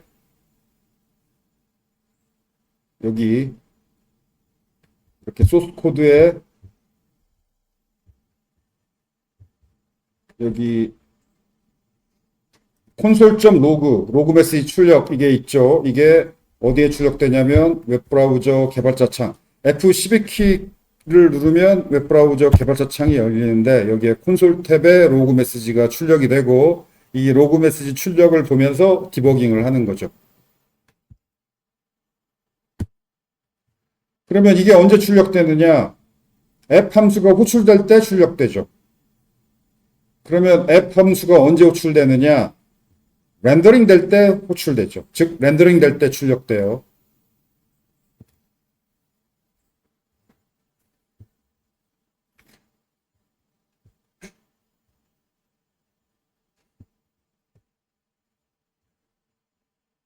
그 다음에 서식 디버깅은 어디서 하냐면, 여기 엘리먼트 탭 클릭해보면 여기 태그들이 보여요. 여기 여기 잘 보면 여기 div id 루트 태그가 있고, 그거 열어보면 여기 원래 index.html에 없던 태그 div h1p 이런 태그가 없던 태그들인데 생겼죠. 소스 코드 가보면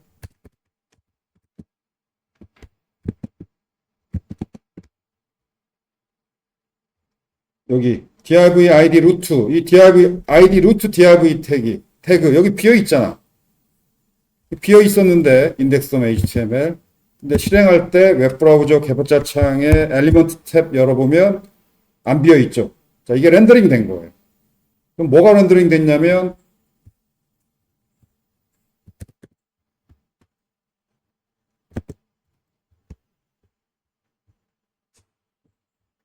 요거 앱 컴포넌트에서 생성해서 리턴한 요게 렌더링 된 거죠.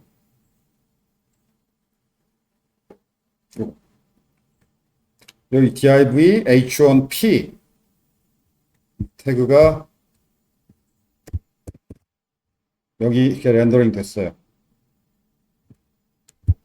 그리고 내가 서식이 궁금한 태그가 있다면 그 태그를 클릭하고 오른쪽에 여기 컴퓨티드를 보면 내가 클릭한 선택한 태그에 적용되는 서식들이 보이고 이 서식들이 이렇게 다 CSS 서식들이 보이고 값도 보이죠. 그리고 여기를 눌러보면 이 서식이 왜 어떤 이유로 이 태그에 적용됐는지 하나하나 볼 수 있고 이런 거 보면서 디버깅 하는 거예요. 그래서 이런 표준 CSS 서식을 볼 수 있어야 돼요.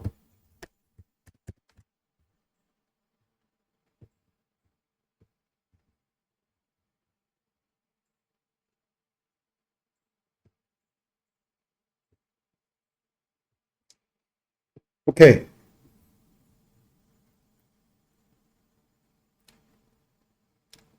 그 다음에 그 버추얼 돔과 렌더링 과정.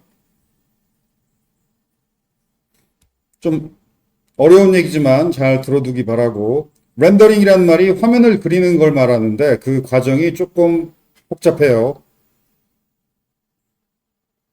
자, 화면 그리기를 옛날에는 리액트 같은 거 있기 전에는 이런 식이었어요. 1. 자바스크립트 코드로 처음에 화면 전체를 그리기. 1번 구현은 구현하기가 쉬워요. 그런데 옛날 리액트 있기 전에 뭐가 구현하기 어려웠냐면 자, 그 다음부터 데이터가 뭐 변경될 때마다 그 데이터에 해당하는 화면에서 수정할 부분만 찾아서 그 부분 수정하기. 이거 구현이 굉장히 복잡하고 힘들었어요. 특히 유지보수하기가 정말 힘들었어요. 그래서 옛날에 리액트나 뭐 이런 거 나오기 전에는 그 프론트엔드, 요즘 같은 그런 프론트엔드 기술 나오기 전에는 자바스크립트로 프론트엔드 개발이 매우 힘들었는데 2번 때문에 힘들었어요. 근데 리액트나 뷰, 뭐 앵귤러 이 세 가지가 3대장인데 이 리액트 프론트엔드 프레임워크, 리액트, 뷰, 앵귤러. 사실 앵귤러가 제일 처음에 나왔어. 그 앵귤러가 나오자마자 엄청나게 쉬워졌죠. 프론트엔드 개발이. 그러면서 프론트엔드 분야가 이렇게 폭발적으로 커졌어요. 앵귤러 때부터. 그러면 요즘 리액트, 뷰, 앵귤러는 왜 갑자기 프론트엔드 개발이 쉬워졌냐? 엄청나게 쉬워졌는데 그 이유가 그 힘들었던 2번 기능 구현을 안 하겠다라는 전략을 택했기 때문에 그래서 1번은 쉽고 2번이 엄청나게 어려웠는데 2번을 안 하니까 엄청나게 쉬워진 거예요. 그러면 어떻게? 데이터가 변경됐는데도 화면 다시 변경 안 해? 이렇게 변경해요. 데이터가 조금이라도 변경되면 자, 2번 구현 안 했으니까 2번 구현 안 했으니까 그 데이터가 변경된 부분만 찾아서 수정하는 게 효율적이긴 한데 구현이 어려워. 그래서 구현을 아예 안 해. 그럼 어떻게? 1번만 구현했으니까 아예 화면 전체를 다시 그려. 싹 지우고 다시 그려요. 그게 최초의 요즘 같은 프론트엔드 프레임워크의 최초 1세대인 앵귤러의 첫 버전이 이거였어요. 데이터가 조금이라도 변경될 때마다 화면을 다시 그렸어. 그래서 구현은 굉장히 편해졌지만 굉장히 편해졌죠. 한 서너 배 편해졌어요. 왜냐하면 2번이 1번에 비해서 두세 배 어려우니까 두세 배 어려운 걸 안 하니까 굉장히 편해졌죠. 그렇지만 데이터가 조금이라도 변경될 때마다 화면 전체를 지우고 다시 전체를 그리니까 현재 주어진 데이터에 맞게 화면 전체를 다 다시 그리기. 너무 비효율적이죠. 자, 그래서 프론트엔드 프레임워크 2세대, 요즘이 2세대인데 때 버추얼 돔 개념이 등장했어.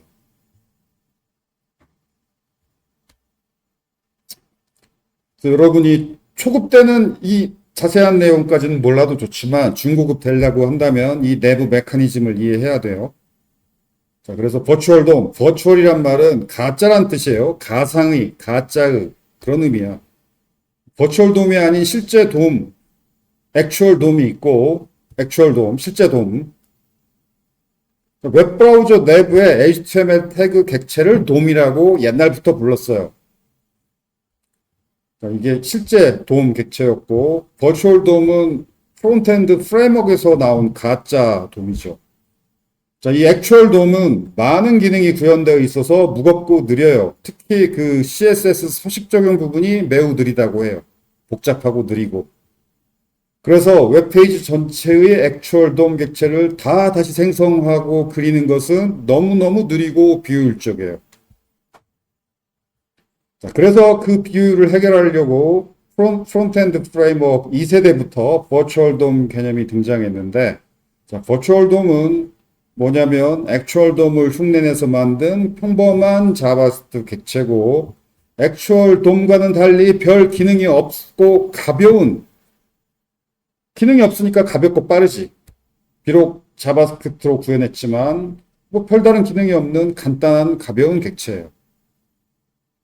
그래서 데이터가 수정될 때마다 웹페이지 전체를 다시 그려야 되는데, 즉 웹페이지 전체 HTML 태그들을 다시 만들어야 되는데, 그 크고 무거운 액추얼 돔 태그 객체를 전부 다시 생성하는 것은 너무 느려요.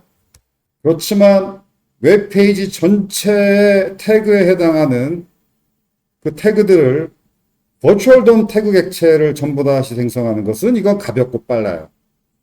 이 전략을 택했어요. 그래서 어떻게 그러면 렌더링을 비효율을 개선하느냐? 자, 개발자는 웹페이지 전체 버추얼 돔 태그 객체를 생성하는 코드만 구현해요. 그러니까 여전히 1번만 구현해. 주어진 데이터에 대해서 화면 전체를 다시 그리기인데, 화면 전체에 해당하는 액추얼 돔 객체를 만드는 게 아니라 화면 전체에 해당하는 버추얼 돔 객체를 만드는 구현. 구현은 쉬워요. 2번이 어려운데, 데이터가 수정되면 그 수정된 부분에 해당하는 부분만 웹페이지에 찾아가서 그 부분의 돔 객체만 찾아서 수정하는 거 구현이 매우 어렵고 유지보수하기도 힘든데, 이건 구현 안 해. 자, 그러면 이제 나머지는 리액트 엔진이 해주는데, 웹페이지에 관련된 데이터가 조금이라도 수정되면 리액트 엔진이 개발자가 구현한 코드, 컴포넌트죠. 그 리액트 컴포넌트를 호출해요. 그러면 리액트 컴포넌트가 뭐냐면 그냥 웹페이지 전체 버추얼 돔 객체를 전부 다 다시 만들어서 리턴하는 그런 식의 구현이에요. 그걸 받아가 다. 그래서 리액트 엔진이 데이터가 수정되기 직전에 생성했었던 웹페이지 전체 버추얼 돔 객체들과 데이터가 수정된 직후 다시 리액트 앱 컴포넌트들을 호출해서 그 컴포넌트들이 생성해서 리턴한 웹페이지 전체 버추얼 돔 객체들, 이전 버전하고 방금 데이터가 변경되자마자 새로 생성한 웹페이지 전체 돔, 이렇게 직전 버전, 최신 버전을 비교해요. 비교하면 어느 돔 부분이 추가 순성 삭제되었는지 쉽게 찾을 수 있겠죠. 왜냐하면 돔 객체들이 트리 구조니까 트리 구조 두 개 쭉 재교출로 탐색하면서 쉽게 찾을 수 있죠. 자, 이거 코테 문제급에 해당하는 문제죠. 난이도 한 레벨 2나 3급에 해당하는 코테 문제에 해당해요. 트리 구조 두 개 비교해서 다른 부분을 찾아라. 이런 코테 문제 나올 만해. 아무튼 그 짓을 리액트 엔진이 해요. 자, 그래서 그 버추얼 돔 가지고 그걸 찾은 다음에 액추얼 돔에 가서 그 추가 수정 삭제된 딱 그 부분만 액추얼 돔을 리액트 엔진이 수정해줘요. 그러면 딱 수정된 액추얼 돔 그 부분만 딱 웹브라우저 창 영역에서 다시 그려지겠죠. 자, 결론은 어떻게 됐느냐? 액추얼 돔은 꼭 필요한 부분, 즉 추가 수정 삭제되는 부분만 다시 그려지고 이전 버전과 달라지지 않은 부분은 다시 안 그려지니까 렌더링이, 웹브라우저 창 렌더링이 효율적이에요. 개발자는 1번만 구현하지 2번은 구현 안 하지. 그래서 개발도 편해요. 그 다음에 이 과정은 리액트 엔진이 해주는 과정인데, 작고 가벼운 버추얼 돔 두 개 가지고 이렇게 두 버전 가지고 이거 비교하고 어쩌고 하는 건 이것도 가벼워요. 그래서 결국은 윈윈이지. 렌더링 속도도 빠르고 개발자는 여전히 주어진 데이터 세트에 대해서 전체 돔 객체들을 생성하는 코드만 구현하면 되니까, 즉 1번만 구현하면 되니까 옛날에 비해서 훨씬 편해졌고. 자, 이게 프론트엔드 2세대야. 그래서 요즘 옛날 방식으로 구현하는 일은 없어졌죠. 그런데 이런 프론트엔드 프레임워크가 유행이 된 게 이제 불과 한 10년이에요. 이 프론트엔드 프레임워크 이렇게 2세대급이 이렇게 널리 유행하게 된 게 10년, 11년, 12년 그 정도야. 그런데 그 이전에 만들어진 프론트엔드 앱들도 많이 있지. 대표적으로 뭐 구글 지메일, 유튜브. 구글 지메일이나 유튜브는 이런 리액트나 이런 프론트엔드 최신 프레임워크 이런 기술로 구현 안 됐고, 이 구현하기 힘들었다는 옛날 기술로 구현됐어요. 그때 참 힘들게 구현한 건데 어쨌든 잘 구현했으니까 여전히 그 구현이 보수되고 있죠. 그래서 구글 웹사이트는 프론트엔드 프레임워크 기술이 아니야. 옛날 자바스크립트 표준 HTML 코딩 기술이에요. 즉 액추얼 돔을 직접 수정하는 그 기술.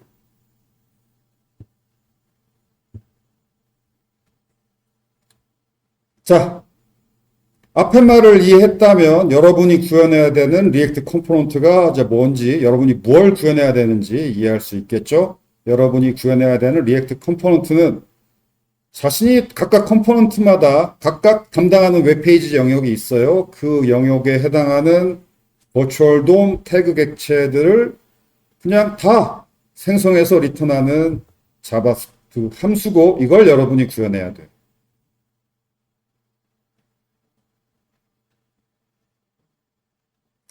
그 다음에 웹페이지 전체 영역을 담당하는 컴포넌트가 앱 함수고, 앱 함수는 다른 함수들, 컴포넌트 함수들을 호출하고, 각각의 함수들은 자신이 담당하는 영역에 해당하는 버추얼 돔 태그 객체를 생성해서 리턴해요. 그러면 그게 모으고 모아져서 마지막에 앱 함수가 다 모아가지고 웹페이지 전체에 해당하는 거대한 트리 구조를 만들어서 리턴하는 거죠.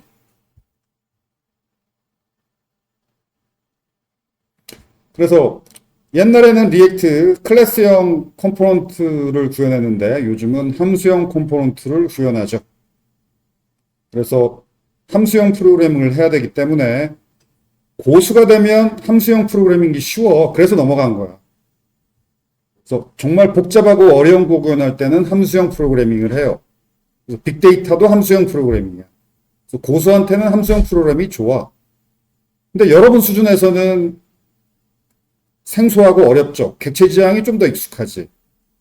그래서 리액트 초급이 좀 어려워요. 함수형 프로그래밍에서.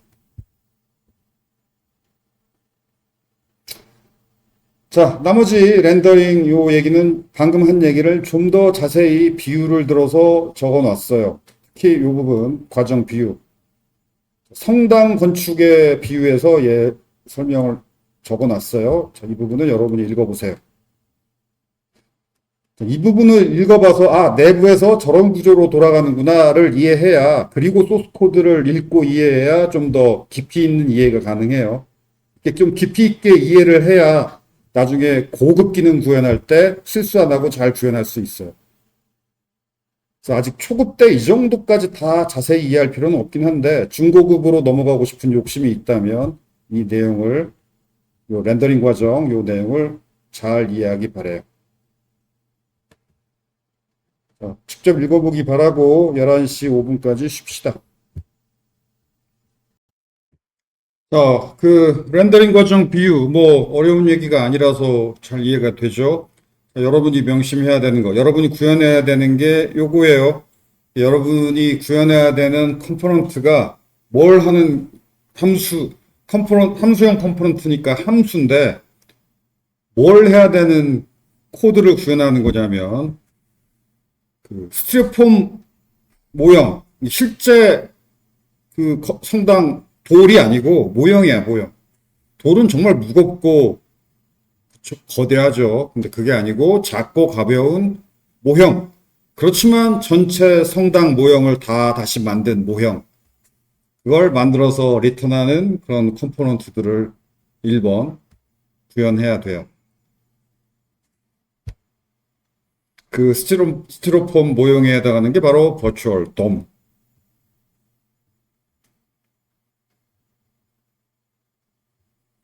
그래서 이게 그렇다고. 그래서 이거 앱 함수예요. 함수야. 함수잖아. 그리고 리턴문이죠. 리턴문 하나 있는 함수예요. 이 괄호가 값인데 이 값이 뭐냐면 그 버추얼 돔 객체예요. 그리고 이게 트리 구조 객체야. 태그처럼 생겼지만 태그가 아니에요. 진짜 태그면 액추얼 돔이지. 근데 이건 가짜야. 버추얼이야. 노란색 코드는 HTML 태그가 아니에요. 이게 만약에 HTML 태그였다면은 돔이죠. 돔은 크고 무거워, 느려.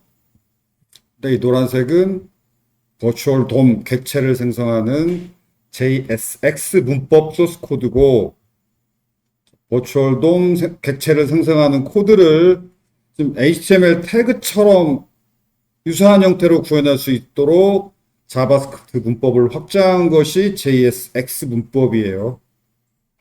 그래서 태그구나라고 이해하면 틀리게 이해한 거고, 그런 식의 틀린 이해로는 그 고급 이슈까지 못 넘어가요. 헷갈려서.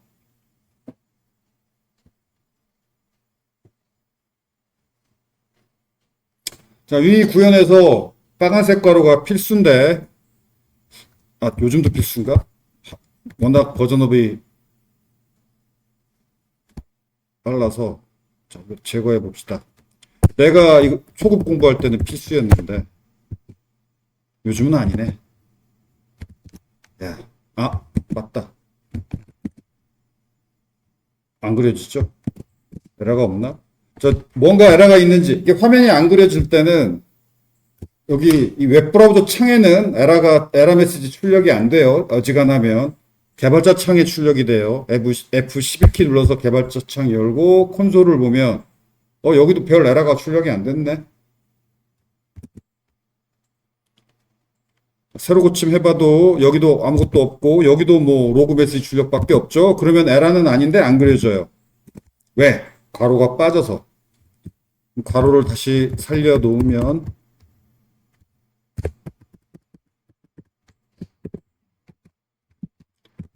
그러면 출력이 되죠. 자, 그래서 여기 여전히 맞네. 자, 이 괄호로 묶어주지 않으면 이 경우에는 안 돼요. 그런데 괄호가 없어도 되는데 괄호를 없애고 싶으면 뭐라도 위로 올려야 돼.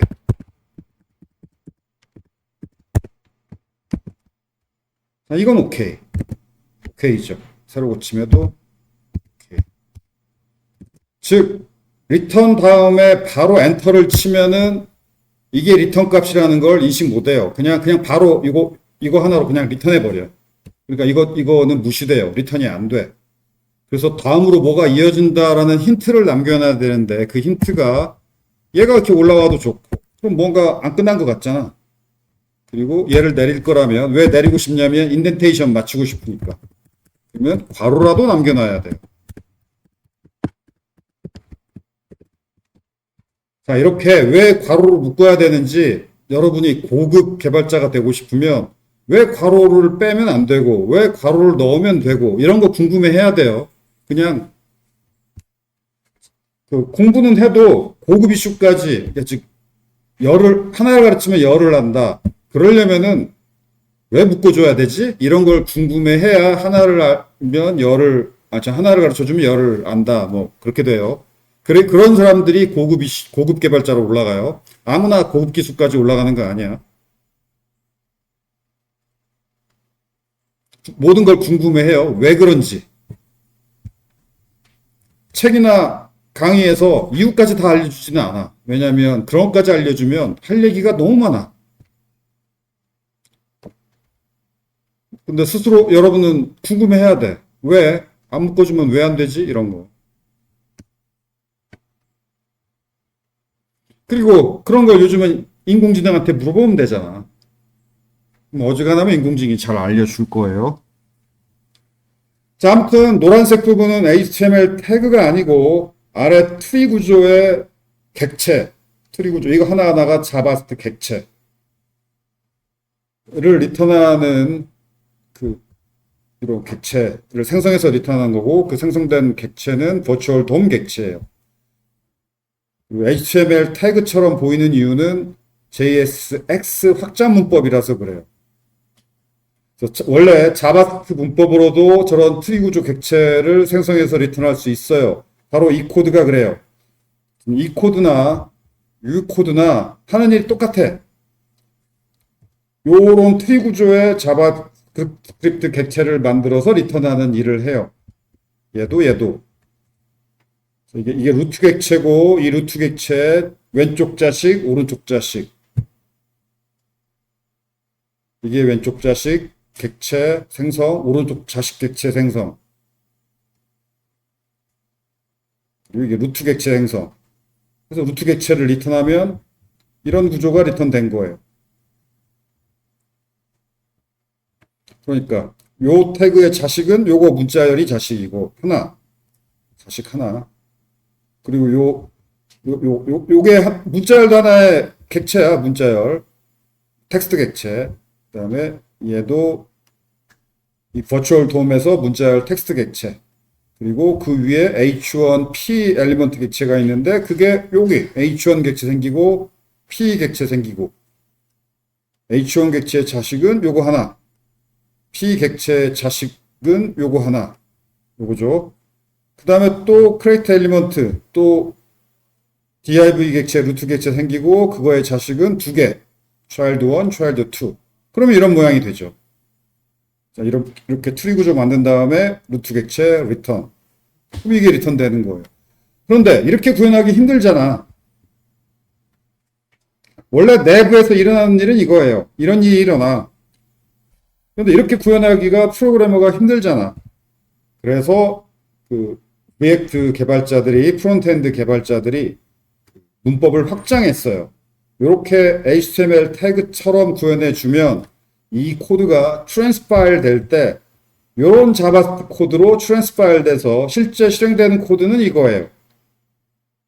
이 코드가 실행돼서 요게 만들어져서 리턴해요. 이 트리 구조가. 태그가 아니라는 거예요. 이런 자바스크립트 객체들을 생성하는 코드를 이렇게 자바스크립트 코드로 구현하기가 너무 힘드니까 간결하게 이렇게 구현할 수 있도록 확장된 문법이 JSX 문법이다 라는 거. 그래서 이게 이렇게 리턴된 자바스크립트 객체는 당연히 태그 객체가 아니야. 이런 객체들을 버추얼 돔 객체라고 불러요.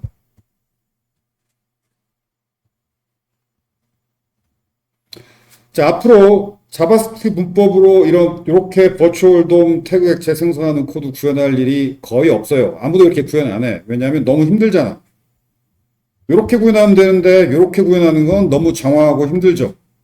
그래서 아무도 이렇게 구현 안 하니까 이 코드 뭐 이런 식으로 구현하는 방법을 공부할 필요는 없어요. 더군다나 초급 수준에서. 그렇지만 실제 내부에서 일어난 일은 이렇다. 그리고 이 소스 코드가 프로젝트 빌드 단계에서 이 소스 코드가 이렇게 트랜스파일 돼서 이렇게 트랜스파일 된 자바 코드가 내부에서 실제로 실행된다라는 거. 그건 알고 있어야지. 자, 그래서 확장 문법이죠. 그러면 확장자도 달라야지. 그래서 표준 자바스크립트 문법으로만 구현했다면은 .js고 확장 문법으로 구현했다면 .jsx고 문법의 이름을 따라서 마찬가지로 타입스크립트라면 .ts고 확장 문법이라면 tsx고 확장자를 잘 구별해서 붙여주어야 해요.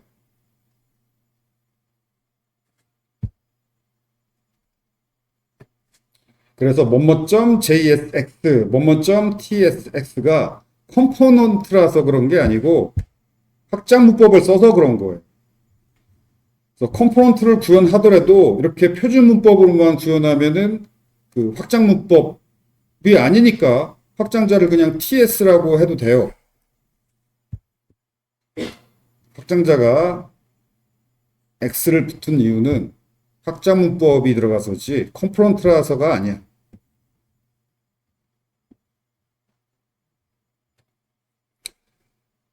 자, 표현식 출력의 오류.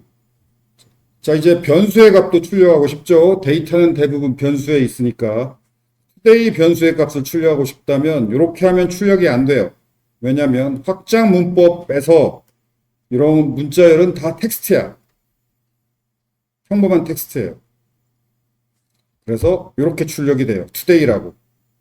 이게 변수가 아니고 그냥 today라는 텍스트야. 수정해 봅시다. 그냥 today라고 출력이 되죠.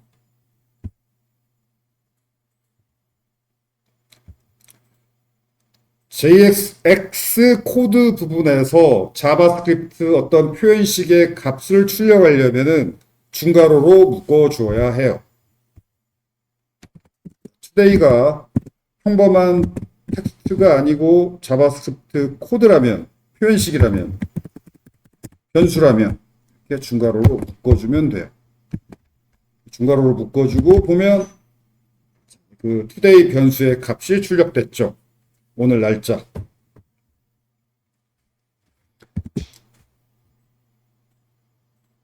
JSX 문법에서 자바스크립트 표현식은 중괄호로 묶어줘야 된다. 이 부분이 JSX 문법이니까. 그 다음에 이 코드도 기억해 둘 만하지. 자바스크립트 코드로 뭐 별다른 라이브러리 없이도 오늘 연월일을 이렇게 2025, 0910 이런 거 날짜 출력할 일이 많죠. 별다른 라이브러리 없이도 저 코드면 돼요.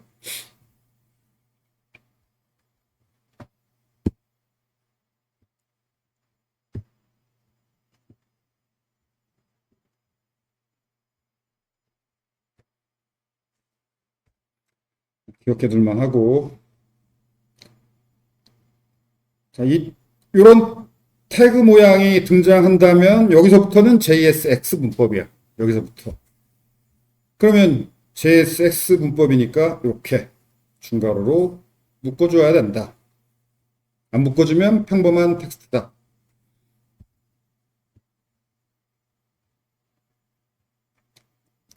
표현식. 여기가 그러니까 자바 값이 아니라 전문 용어를 써서 표현하면 표현식의 값. 자바스크립트 표현식의 값을 출력하려면 중괄호로 묶어야 한다. 표현식이라는 전문 용어를 여러분이 정확히 알고 익숙해져야 되는데, 소스 코드에서 어떤 값이 있는 부분이 전부 다 표현식이에요. 값만 있으면. 숫자, 뭐 문자열, 뭐 true, false, 객체, 배열 등등 뭐라도 값이 있다. 그럼 다 표현식이야. 그러니까 뭐가 표현식이냐면 쉽게 말해서 이렇게 하면 이 점점점 부분에 적어준 값이 출력이 되지. 그쵸? 이 점점점 부분에 적어줄 수 있는 건 표현식이고 이 점점점 부분에 적어줄 수 없는 건 표현식이 아니야. 여기에 적어졌을 때 문법 오류가 난다. 그러면 표현식이 아닌 걸 적은 거죠. 근데 여기에 적었더니 문법 오류도 안 나고 잘 실행도 되고 뭐가 출력된다. 그러면 그게 값이 있는 거고 값이 출력된 거고 값이 있는 표현식이죠. 예를 들어서 여기에 적어줄 수 없는 건 여기에다 if문 적으면 문법 오류 나지. 포문을 적어도 그렇고. 어떤 문장을 적어버리면 에러가 나요. 문장이 아니고 출력하고 싶은 값 계산식이든 뭐든 그걸 적어야 되는데 뭐 메소드 호출을 적어도 됐죠. 이거 그러면 출력이 되죠. 뭐가 출력되죠? ABS가 아니라 MAX. 이러면 3이 출력되죠. 자, 그러면 이 부분은 표현식인 거죠. 값이 있으니까.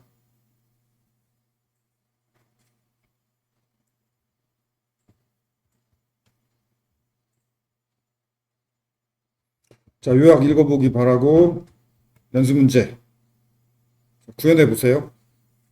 아주 초급 구현인데 네임 변수하고 스튜던트 NO 변수에다가 값을 대입하고 그래서 출력하게 앱 함수를 수정해 봅시다. 잠깐 실습을 하죠. 다음 장으로 넘어가기에는 시간이 뭐 애매하게 남았기 때문에 이 부분 아까 설명 안 하고 넘어갔던 제네릭 타입 이 부분을 대신 잠깐 설명하고 끝내죠.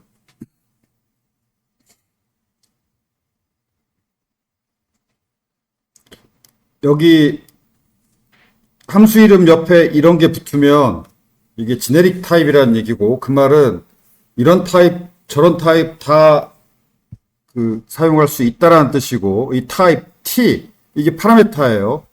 그래서 예를 들어서 여기 사이즈 여기 파라메타 사이즈 얘는 넘버인데 이니셜 밸류가 타입 T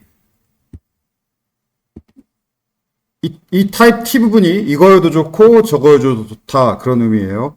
그러면 이렇게 호출하면 자 사이즈는 넘버 5 맞고 이니셜 밸류가 0 이니셜 밸류가 0이고 그러면 타입 T가 이 순간 얘가 넘버 타입이니까 타입 T가 넘버 타입이 돼요. 그러면 이 create array가 리턴하는 것은 넘버 배열을 리턴하게 되는 거죠. 그래서 이 result constant variable도 넘버 배열이고 이건 타입이죠. 타입. 그리고 이건 초기값. 초기값은 빈 배열. 그래서 이니셜 밸류를 사이즈만큼 채운 다음에 리턴 하는 게 되죠.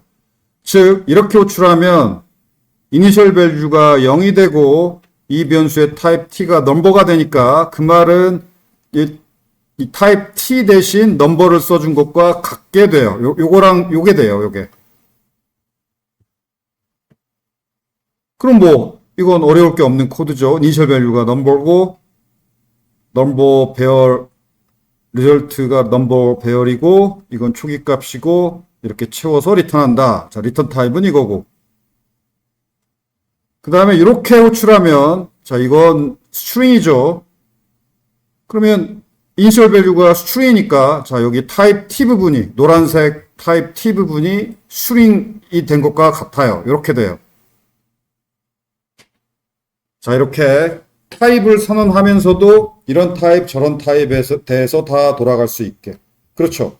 create array를 뭐 create number array, create string array 이렇게 여러 개를 구현하기 귀찮잖아. 어차피 본문이 똑같은데. 타입 말고는 뭐 본문이 똑같다.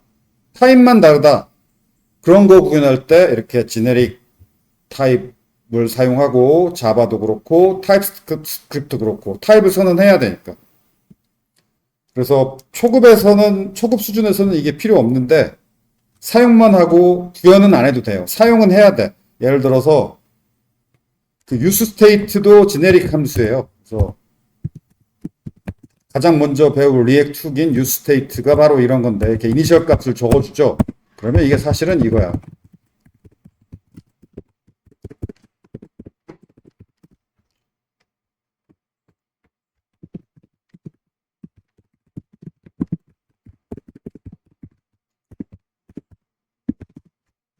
이렇게 보통은 구현하는데 사실은 내부적으로 보면은 이 useState도 제네릭 함수라서 요거하고 같아요.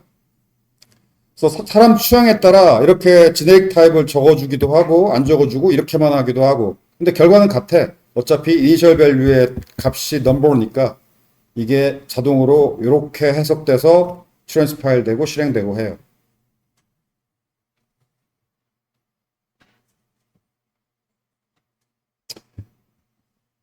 오케이, 마칩시다.